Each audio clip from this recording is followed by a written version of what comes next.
America के द्वारा एक बार फिर से ईरान में जबरदस्त जो बमबारी किया गया है। खबर आ रहा है कि 90 सैन्य ठिकानों को निशाना बनाया गया है। तो वहीं खुमैनी साहब का आपका 9 जुलाई को अंतिम यात्रा निकला हुआ था ईरान में, और 9 जुलाई को सुपुर्दे खाक किया गया। और उसी दिन ऐसा लगा कि जो ईरान और अमेरिका के बीच में जो समझौता हुआ है उसका भी सुपुर्दे खाक हो गया, क्योंकि जिस तरह से 60 दिन का जो युद्ध विराम हुआ था, उसी बीच जिस तरह से अमेरिका बम फोड़ने लगा, वो भी अभी मातम मनाया जा रहा है खुमैनी साहब को लेकर के ईरान में। उसी बीच जिस तरह से 90 सैन्य ठिकानों पर बम फोड़ने का काम अमेरिका किया है, तो शांति समझौता का उल्लंघन कौन कर रहा है? अमेरिका कर रहा है कि ईरान कर रहा है? इसको इस वीडियो में समझने का प्रयास करेंगे।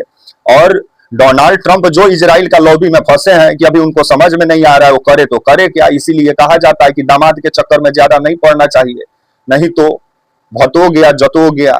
नमस्कार, मेरा नाम विश्वजीत और आप देख रहे हैं वाक फॉर इंडिया न्यूज।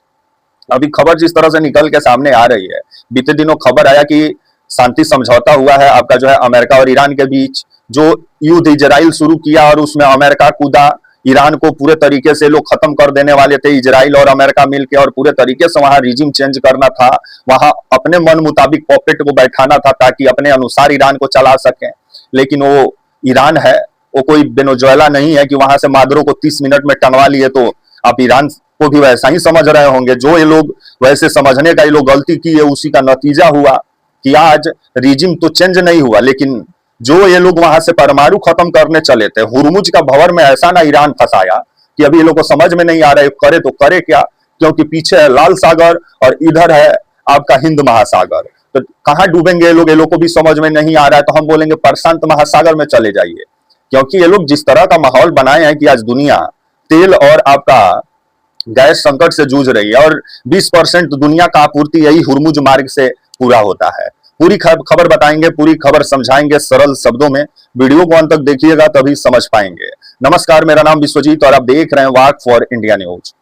अभी खबर जो सामने निकल के आ रही है कि आपका 9 जुलाई को आपका जो है इमाम दरगाह जो है ईरान में, वहीं आपका जो है अंतिम संस्कार हुआ, और मतलब सुपुर्दे खाक किए गए पूरे राजकीय सम्मान के साथ। आपका जो है ईरान के सर्वोच्च नेता खुमैनी साहब का जो अंतिम संस्कार हुआ, उसके बाद जिस तरह से ईरान के सड़कों पे करोड़ों लोगों का भीड़ जो देखने को मिला, जिसके बाद ये खबर जो सामने निकल के आई कि इधर सुपुर्दे खाक करने का कार्यक्रम चल रहा था ईरान में आपका जो है खुमैनी साहब का, उधर अमेरिका उठा तो 9 सैन्य ठिकानों पे जिस तरह से हमला किया है। खबर आ रहा है कि बंदर अब्बास जो एक बंदरगाह है, वहां जो सैन्य सुविधा है उस पर जिस तरह से हमला किया है, और ये बंदरगाह हुरमुज के बहुत करीब बताया जाता है।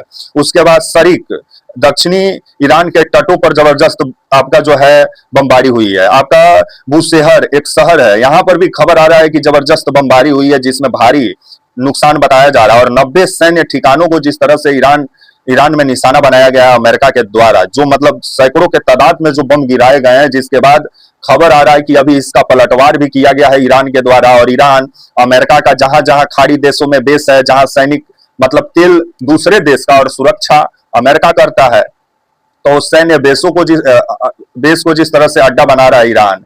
खबर आ रहा है कि आपका कतर में जो अमेरिका का सैन्य ठिकाना है उसको निशाना बनाया गया है ईरान के मिसाइल के द्वारा। बहरीन में बनाया गया है निशाना, कुवैत में बनाया गया है, जॉर्डन में बनाया गया है। जिस तरह से रात भर मिसाइल सोए सोए जो आसमान में दिखाई दे रहा था, गोए गोए जो जा रहा था, जिसके बाद कतर और बहरीन और आपका जो है जॉर्डन में धुआं धुआं होते हुए नजर आया। तो वहीं अब आने वाले समय में ट्रंप साहब का बयान आया है कि अब ईरान को पूरे तरीके से समाप्त कर दिया जाएगा, क्योंकि ईरान उनका बात नहीं मान रहा है। तो ईरान तो चाह ही रहा था कि कुछ दिन युद्ध रुके, कि हम अपना जितना मिसाइल इस आपका 110 दिन का युद्ध में जो खोए हैं उसको पूरा करें, और ड्रोन बना करके अब पूरे तरीके से युद्ध में जो सामानों का जो जरूरत पड़ता है, बम बारूद का, सबका व्यवस्था करके ईरान अब बैठ गया है। अब ईरान बोल रहा है कि चलो अब एक बार फिर से दो हाथ कर लिया जाए। उसके बाद खबर आ रहा है कि अमेरिका एक बहाना खोज रहा था, जो 7 जुलाई को जो खबर आया कि ओमान तट के पास, जो मतलब रॉयटर का ही खबर था कि 2 जहाजों पे जो हमला हुआ, जो मतलब एक जहाज जो आ रहा था आपका कतर से आ रहा था जिसमें एलएनजी लदा हुआ था, और दूसरा जहाज सऊदी अरबिया से आ रहा था जिस पर कच्चा तेल लदा हुआ था। और दोनों जहाज को जो आपके आईआरजीसी के जो मतलब जवान है, क्योंकि आईआरजीसी वहां की सेना है, और अभी वही जिस तरह से पूरा युद्ध का रणनीति बना रही है ईरान में।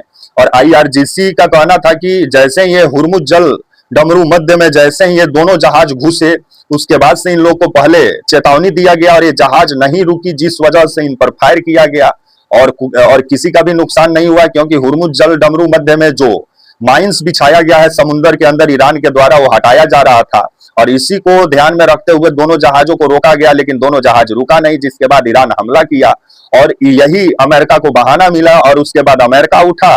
तो खबर आ रहा है कि इधर 9 मई को कल सुपुर्दे खाक किए जा रहे थे आपके खुमैनी साहब, उधर अमेरिका और ईरान के बीच जो समझौता हुआ उसको ट्रंप साहब सुपुर्दे खाक कर करके जिस तरह से ईरान पर जबरदस्त जो हमला बोले हैं, खबर आ रहा है कि 90 सैन्य ठिकानों को निशाना बनाया गया है, जिसमें मतलब आपके आईआरजीसी के जवान भी मारे गए हैं। जो आईआरजीसी का फुल फॉर्म होता है आपका इस्लामिक रेवोल्यूशनरी गार्ड, जो मतलब ईरान की सुरक्षा व्यवस्था ये देखती है। और अभी जिस तरह से आईआरजीसी और वहां के सैनिकों के बीच में भी मतभेद हो गया है, क्यों आईआरजीसी जो वहां के सैनिक और नेता है, सॉरी, उनके बीच में भी मतभेद हो गया है। नेता चाह रहे हैं कि युद्ध खत्म हो और आईआरजीसी चाह रहा है कि नहीं, बदला लें, क्योंकि जनता जो है पूरे अभी सैनिक ईरान की पूरी जनता जो है आईआरजीसी के साथ है, सैनिकों के साथ है। तब आने वाले समय में ये युद्ध दुनिया को किस ओर लेके जाता है। उधर खबर आ रहा है कि जो रेल लाइन बिछाया था चाइना आपका ईरान से तेल ले जाने के लिए, मतलब चीन, और रेल लाइन पर भी हमला हुआ है, खबर आ रहा है। तो आने वाले समय में आपका चीन भी चुप नहीं बैठेगा। तो जिस तरह से, और ये भी खबर आ रहा है चाबहार जो बंदरगाह है, जो भारत बनाने का काम किया था एक समय में, उसको भारत छोड़ के भारत आ गया, उसके बाद उस पर भी हमले की खबर आ रही है। तो जिस तरह से ये युद्ध अब विस्तार ले रहा है और चाइना जो पटरी बिछाया था ईरान से तेल ले जाने के लिए चीन, वो पटरी पर जो हमला हुआ है, जिसके बाद चीन भी अब चुप बैठने वाला नहीं है। तो आने वाले समय में जिस तरह से ट्रंप साहब दुनिया का लठैत बनने चले हैं, लेकिन इन्हीं का करतूत इनको महंगा पड़ रहा है। अब आने वाले समय में जिस तरह से इजराइल का लॉबी में फंस के एक बार फिर से जो युद्ध शुरू करवाए हैं ट्रंप साहब, क्योंकि इजराइल के पास कौन ट्रंप का कमजोर नस है कि बार बार इजराइल दबा रहा है और काई काई करके बम फोड़ दे रहे हैं जाके ईरान में, क्योंकि एप्स्टीन फाइल जैसा कुछ होगा आपका जो है नेतन्याहू के पास। जब ये युद्ध विराम करने को दिखाते होंगे तब एप्स्टीन फाइल वो दिखा देते होंगे, देख लीजिए, एक और खुलासा हो जाएगा आप पे। इससे तो पहले आप कौन स्टार के साथ ही फेमस हुए थे, अभी आप एप्स्टीन फाइल में किसके किसके साथ फेमस होइएगा आपको भी नहीं मालूम है। जिसके बाद ट्रंप साहब बोलते हैं नहीं नहीं हम बम फोड़ेंगे। तो कौन सा मतलब कमजोर नस है जिसको इजराइल दबा रहा है, इसकी भी जानकारी सामने निकल के आना चाहिए। तो वहीं इजराइल जो है सबसे पहले ट्रंप का दामाद को फंसाया और ट्रंप का दामाद को ऐसा ना सेवा पानी किया, और ट्रंप के दामाद ही अमेरिका और ईरान के बीच शांति समझौता करा रहे थे। और ऐसा ना समझौता कराए कि अपने ससुर को जाके क्या ज्ञान दिए कि ससुर उठे तो ईरान पे बम फोड़ दिए। उसके बाद से अब जो बम फोड़े, जिसके बाद से समझ में आ गया ट्रंप को कि भाई दामाद के चक्कर में नहीं रहना चाहिए। और जब दामाद ही समझौता करा रहे हैं तो आने वाले समय में ये समझौता कम, हमको युद्ध व्यापार ज्यादा नजर आता है। और ये भी खबर आ रहा है कि शेयर मार्केट में 8 लाख करोड़ रुपया का नुकसान भी हो गया है आपका 8 जुलाई को। तो वहीं अब आने वाले समय में शेयर मार्केट फिर से गोता खाने लगा है और आपका जो है अंतरराष्ट्रीय बाजारों में जिस तरह से कच्चे तेल का रेट आपका $80 तक मतलब पहुंच गया है प्रति बैरल, पहले ये घट के 60-65 था। तब आने वाले समय में जिस तरह से तेल और गैस संकट से एक बार फिर से दुनिया जूझते हुए दिखाई दे रही है, और इसको लेकर के भारत सरकार और मोदी जी का क्या तैयारी है। मोदी जी बोले कि हम लोग युद्ध रुक गया है, अब वो तो समस्या ही समाप्त हो गया है, तो मोदी जी फिर से युद्ध शुरू हो गया है। तब आने वाले समय में इस मतलब ये जो युद्ध है इसको लेकर के आने वाले समय में भारत को मध्यस्थता का भूमिका निभाना चाहिए, क्योंकि ईरान से भी भारत का अच्छा रिश्ता है, अमेरिका से भी है, लेकिन भारत निभाए तब ना। मोदी जी तो ट्रंप के खिलाफ एक बयान देने के लिए तैयार नहीं होते हैं, तो शांति समझौता में मध्यस्थता करना तो फिर वो दूर की बात है, क्योंकि हम लोग बस दूर से बैठ के देख रहे हैं हो क्या रहा है।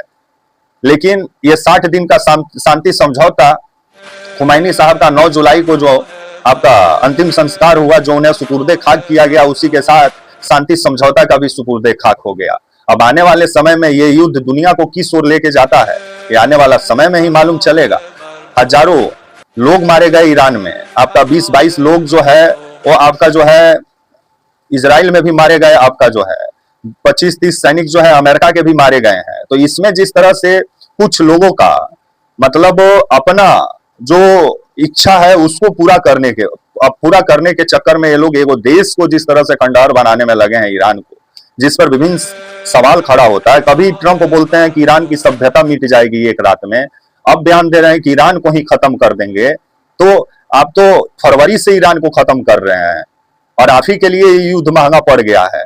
तब आने वाले समय में देखा जाए कि एक बार फिर से जो युद्ध शुरू हुआ है ये दुनिया को किस ओर लेके जाता है। और शांति समझौता का भी सुपुर्दे खाक हो गया खुमैनी साहब का अंतिम संस्कार के बाद और उनको सुपुर्दे खाक करने के बाद।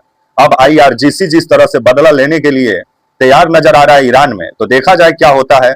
ये युद्ध जो है वो दुनिया को किस ओर लेके जाता है, लेकिन शांति समझौता के लिए दोनों को तो टेबल पर ही बैठना होगा। तब तक के लिए आप मुझे इजाजत दीजिए और आप हमारे channel walk for India news को प्लीज लाइक और सब्सक्राइब और शेयर करना ना भूलें, बेल आइकन का बटन दबाना ना भूलें, वीडियो को हाइप करना ना भूलें। तब तक के लिए नमस्कार, जय हिंद, वंदे मातरम।